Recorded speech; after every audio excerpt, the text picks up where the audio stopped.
레위기 26장 40절에서 46절입니다.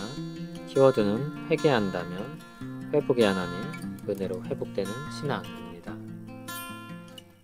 그들이 나를 거스른 잘못으로 자기의 죄악과 그들의 조상의 죄악을 자복하고 또 그들이 내게 대항함으로 나도 그들에게 대항하여 내가 그들의 원수들의 땅으로 끌어갔음을 깨닫고 그 할례받지 아니한 그들의 마음이 낮아져서 그들의 죄악의 형벌을 기쁘게 받으면 내가 야곱과 맺은 내 언약과 이삭과 맺은 내 언약을 기억하며 아브라함과 맺은 내 언약을 기억하고 그 땅을 기억하리라.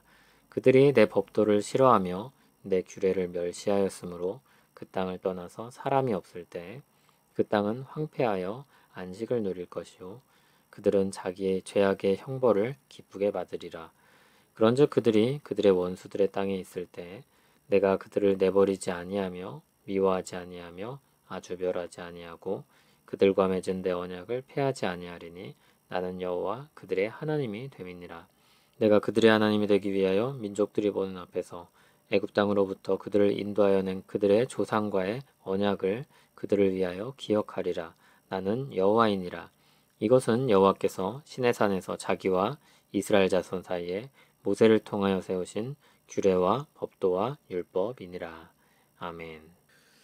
앞에서 아주 가혹한 말씀으로 하나님께 불순종하는 백성들에게 벌을 내리실 것에 대해 말씀했습니다. 하나님의 마음이 무엇인지 하지만 오늘 단락을 통해서 잘 볼 수 있습니다. 하나님은 그들을 용서하시길 원하며 하나님이 정말 기뻐하시는 뜻은 그들이 돌이켜 하나님께로 돌아오는 것입니다. 40절 앞에는 본래 그러나 만일이라는 말로 시작합니다. 하나님께서 그렇게 강력하게 징계하시지만 그러나 만일 그들이 돌이키면 하나님이 그들을 달리 대하실 것입니다. 40절, 41절을 보면 징계를 받은 백성들이 자기 잘못을 깨닫는 때를 말하고 있습니다. 자신들과 조상들의 죄악을 자복하면 하나님의 벌을 받아 포로가 되었음을 인정하면 그리고 할례받지 아니한 그들의 마음이 낮아져서 그들의 형벌을 기쁘게 받으면 하나님은 그들과 맺으신 언약을 기억한다고 했습니다. 그들은 육체적으로 할례를 받은 백성이었지만 마음의 할례를 받지 않고 하나님을 따르지 않고 살았습니다. 하나님은 그런 그들을 가리켜서 할례받지 않은 백성이라고 불렀습니다. 할례를 받았다는 것은 언약의 상징입니다. 하나님과 언약 관계를 맺은 백성임을 나타내는 것입니다. 그런데 표면적인 할례가 그들에게 있더라도 마음으로 돌아선 그들은 할례를 받지 아니한 사람들로 여겨지는 것입니다. 그러나 그들이 악한 길에서 돌아올 때 언제든지 하나님은 그들을 언약 백성으로 받아주십니다. 아브라함에게 주신 언약의 복을 받을 대상들로 여겨주십니다. 이삭과 야곱을 통하여서 갱신되었던 그 언약의 복을 내려주십니다. 43절은 앞에 34절, 35절의 내용을 반복하고 있습니다. 그들이 포로 잡혀갈 때 그들의 땅이 안식을 누리게 될 것이라고 했습니다. 그리고 그들은 죄악의 형벌을 그때 기쁘게 받을 것입니다. 그들이 자기 잘못을 깨닫고 형벌을 받고 돌아오게 되면 안식되었던 그 땅을 통해서 그들은 회복될 것입니다. 여기서는 그런 의미를 담아서 다시 땅의 안식에 대해서 거론하고 있습니다. 44절에서 하나님은 그들이 포로로 잡혀간 때에도 그들을 잊지 아니하시고 아주 멸하지 아니하신다고 했습니다. 그렇게 강력하게 치시면서도 아직도 그들을 완전히 버린 것이 아니었습니다. 하나님은 그들의 하나님이 되기 위해서 온 세상 앞에서 그들을 애굽에서 나오게 하셨고 그들을 약속의 땅으로 이끄신 하나님입니다. 그들의 하나님이 되기 위해 구원의 역사를 베푸셨던 하나님께서 회복의 역사도 이끌고 계신 것입니다. 그렇게 다시 하나님이 누구신지 이스라엘 백성들에게 강조하시면서 하나님을 따라 살라고 말씀하십니다. 앞에서 강력한 저주의 내용을 보면 당장 자기 백성을 쳐서 멸하실 것만 같습니다. 그런데 끝까지 읽어보면 정말 그들을 사랑하신다는 것을 발견하게 됩니다. 그들이 하나님과 더불어 살기를 정말 바라신다는 것을 확인하게 됩니다. 정말 끝까지 사랑하시는 하나님이 아닐 수 없습니다. 요한복음 13장 1절을 보면 예수님께서 자기 사람들을 끝까지 사랑하셨다고 했습니다. 주님의 사랑은 십자가까지 이르렀습니다. 그런데 그게 끝이 아니었습니다.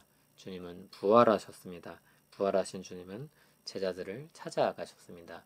그들을 회복시키셨습니다. 재무장시키셨습니다. 그리고 주님의 증인이 되게 하셨습니다. 새 언약의 백성이 되게 하셨습니다. 하나님이 사랑하시며 포기하지 않으신다는 것은 이렇게 우리에게 강력한 소망을 주는 것입니다. 주님은 끝까지 우리를 붙드실 것이고 주님 사랑으로부터 우리를 끊어낼 수 있는 것은 아무것도 없을 것입니다. 하나님은 회복시키시는 하나님이십니다. 이 사실을 마음 깊이 새기길 바랍니다. 요한계시록 2장 3장을 보면 7교회를 향한 하나님의 말씀이 나옵니다. 거기에는 칭찬받는 교회도 있고 책망을 받는 교회도 있습니다. 그런데 놀랍게도 끝은 동일합니다. 성령이 교회에 하시는 말씀을 들으라는 것입니다. 그리고 돌이키라는 것이죠. 하나님께로 오라는 것입니다. 너무 은혜롭지 않습니까? 끝까지 사랑의 음성을 들려주고 계십니다. 하나님은 회복시키시는 하나님이십니다. 은혜로우신 하나님이십니다. 정말 이런 은혜의 소식이 방종을 낳을까요? 물론 어린 신앙을 가진 사람들에게 일시적으로 그럴 수 있습니다. 그러나 그들은 점점 돌아오게 될 것입니다. 하지만 계속해서 그들이 그런다면 그 방종은 무지와 불신의 결과이며 그들의 책임이 무거울 것입니다. 은혜를 정말 아는 사람들이라면 회개하고 돌아올 것입니다. 잘못을 시인하고 돌이킬 것입니다. 그리고 회복된 신앙을 갖고 하나님과 더불어 새로운 내일을 살아가게 될 것입니다. 은혜로우신 하나님, 죄로 인해 죽을 수밖에 없던 우리를 건지셨습니다. 그리스도 안에서 새 삶을 주셨습니다. 은혜로 베푸신 것을 아는 사람으로 깨어 주 안에서 살게 하옵소서. 주님의 말씀을 듣게 하옵소서. 예수님 이름으로 기도합니다. 아멘.